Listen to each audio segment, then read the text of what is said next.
बहुत समय पहले की बात है।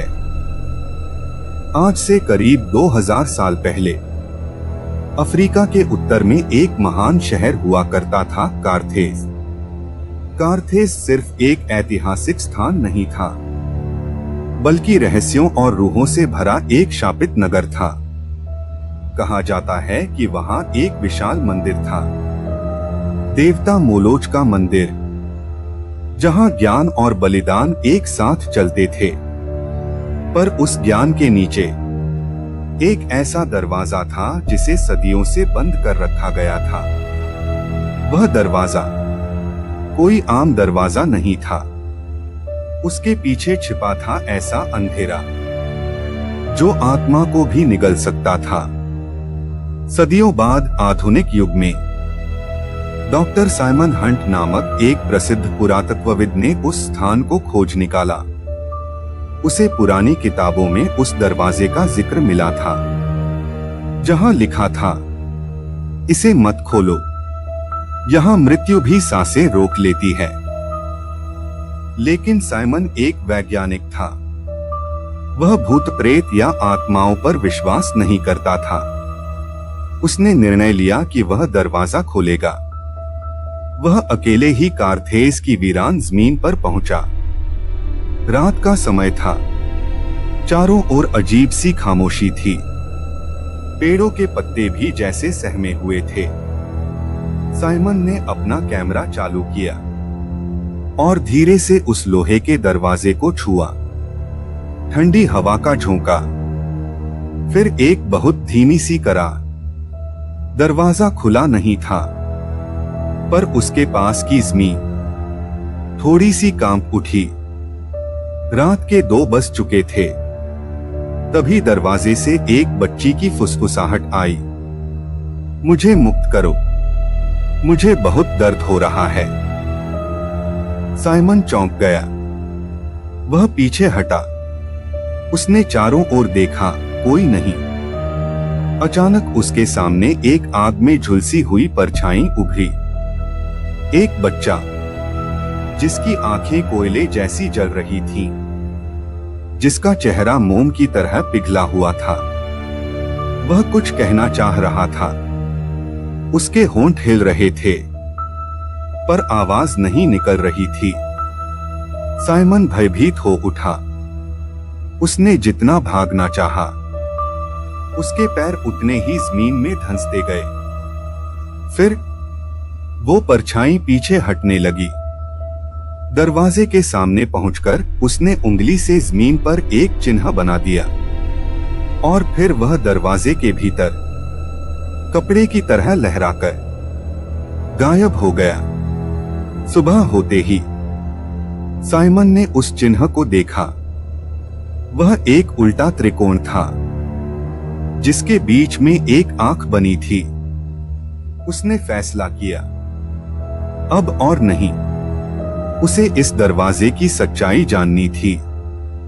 वह शहर के स्थानीय अधिकारियों से मिला, उन्हें अपनी कहानी सुनाई। पहले तो वे हंस दिए, फिर जब साइमन ने उन्हें रात की रिकॉर्डिंग दिखाई, तो सब सन्न रह गए। एक टीम को लेकर वे दोपहर में उस जगह पहुंचे जहां चिन्ह बना था। वहां खुदाई शुरू हुई। कुछ ही देर में उन्हें जमीन के नीचे एक शव मिला, शरीर जंजीरों से बंधा हुआ। एक बच्चा, जिसके मुंह में कपड़ा ठूंसा हुआ था और शरीर आधा जला हुआ। साइमन की रूह कांप उठी। धार्मिक विधियों से उस आत्मा का अंतिम संस्कार किया गया, और तब से लेकर आज तक उस दरवाजे से कोई आवाज नहीं आई। पर कुछ स्थानीय लोग अब भी कहते हैं, अगर किसी रात आप वहां अकेले जाएं, तो वो बच्चा फिर से कहता है, मुझे मुक्त करो।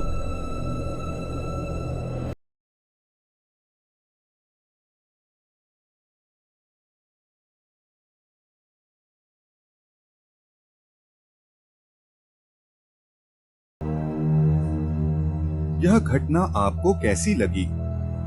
अगर आपको यह कहानी पसंद आई हो तो कृपया हमारे चैनल को सब्सक्राइब करें और हमारा साथ दें। आप सभी का समर्थन ही हमें ऐसी नई नई कहानियां लाने की ताकत देता है। चलिए अब चलते हैं हमारी अगली कहानी की ओर।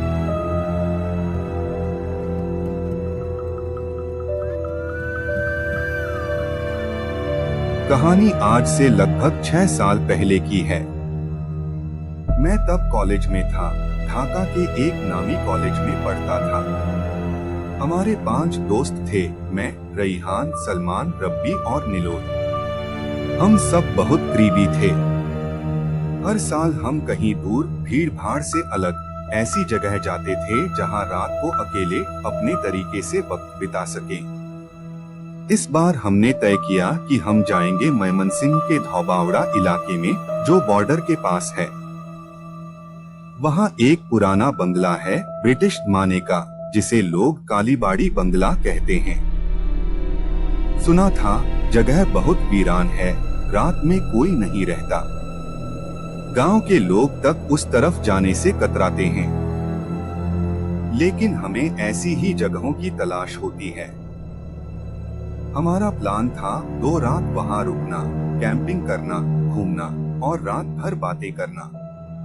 हम सुबह सुबह पहुँचे।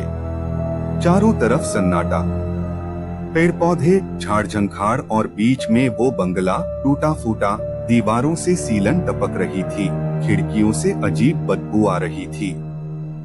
लेकिन हमने उसे थोड़ा साफ किया और रहने लायक बना लिया। पहला दिन मस्ती में बीता। शाम को ठंडी हवा चल रही थी। आधा चांद आसमान में था और झाड़ियों से कुछ अनजानी आवाजें आ रही थीं। सब कुछ एकदम फिल्म जैसा लग रहा था। लेकिन ठीक रात के 12:40 बजे कुछ ऐसा हुआ जो अब तक हमारे होश उड़ाए हुए है। छत से किसी के चलने की आवाज आई, जैसे किसी ने भारी जूते पहने हो और लकड़ी की छत पर धीरे धीरे चल रहा हो। हमने सोचा कोई जानवर होगा, लेकिन जूतों की आवाज। हम सबने छत पर जाकर देखा, कोई नहीं था। नीचे लौटे तो फिर वही आवाज। इस बार ऐसा लगा जैसे 4-5 लोग एक साथ चल रहे हों। अब डर लगने लगा, क्योंकि बंगले का दरवाजा अंदर से बंद था। बाहर कोई दिखाई नहीं दे रहा था। रब्बी खिड़की के पास था। वह बोला, भाई उधर देखो, कोई खड़ा है, सफेद कपड़े में। सिर झुकाए हुए हम दौड़े, देखा तो कुछ नहीं, सिर्फ खिड़की के शीशे पर उंगलियों के निशान थे। निलोय ने कहा, मेरी गर्दन भारी लग रही है, जैसे कोई बहुत पास से सांस ले रहा हो। सलमान बोला, सब साथ रहो, बंटे तो मुसीबत बढ़ेगी। हम कमरे के बीच में इकट्ठा हो गए, खिड़कियां बंद कर दी, दरवाजे में कुंडी लगा दी। कमरे में लाइट जल रही थी। हम बातें कर रहे थे, लेकिन किसी का ध्यान नहीं था। मेरी नजर दीवार पर गई। सीलन भरी जगह पर 3 लंबे खरोंच थे, जैसे किसी ने नाखून से खींचा हो। रईहान बोला, ये पहले नहीं था ना, मैंने टॉर्च से देखा, वो खून था, ताजा खून। अब तो दिल जोर से धड़कने लगा। अचानक सारी लाइट बंद हो गई। पूरा कमरा अंधेरे में डूब गया। हमने मोबाइल की फ्लैशलाइट जलाई, लेकिन रोशनी कम थी। तभी बाहर दरवाजे से किसी बूढ़ी औरत की आवाज आई, बच्चों दरवाजा खोलो, मैं रास्ता भटक गई हूँ, थोड़ा उजाला दिखाओ। आवाज ऐसी थी जैसे किसी की लाश ने कई सालों बाद बोलना शुरू किया हो। हम एक दूसरे को देख रहे थे। किसी की हिम्मत नहीं हो रही थी दरवाजे के पास जाने की। तभी खिड़की पर खरोंचों की आवाज आने लगी, जैसे कोई बालों से या हाथ से कांच को रगड़ रहा हो। अब एक आवाज और पास से आई, मैं किसी को नहीं लूंगी, मैं तो पहले भी ले चुकी हूँ, अब तुम्हारी बारी है। सलमान कुछ दुआ पढ़ने लगा।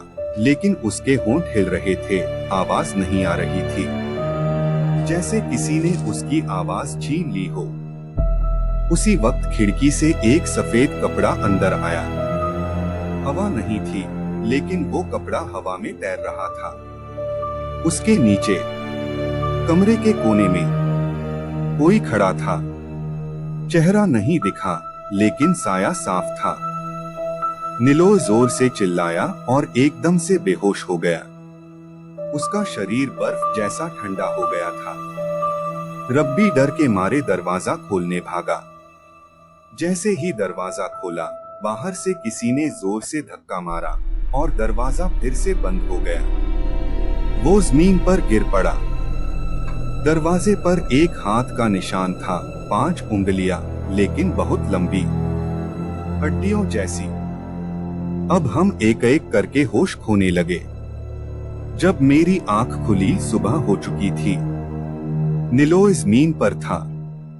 सलमान कोने में बैठा कांप रहा था, लेकिन रब्बी नहीं था। पूरा बंगला छान मारा, न अंदर न बाहर कहीं नहीं मिला।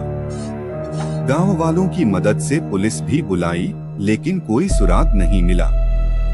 ठीक 2 महीने बाद रब्बी की लाश मिली।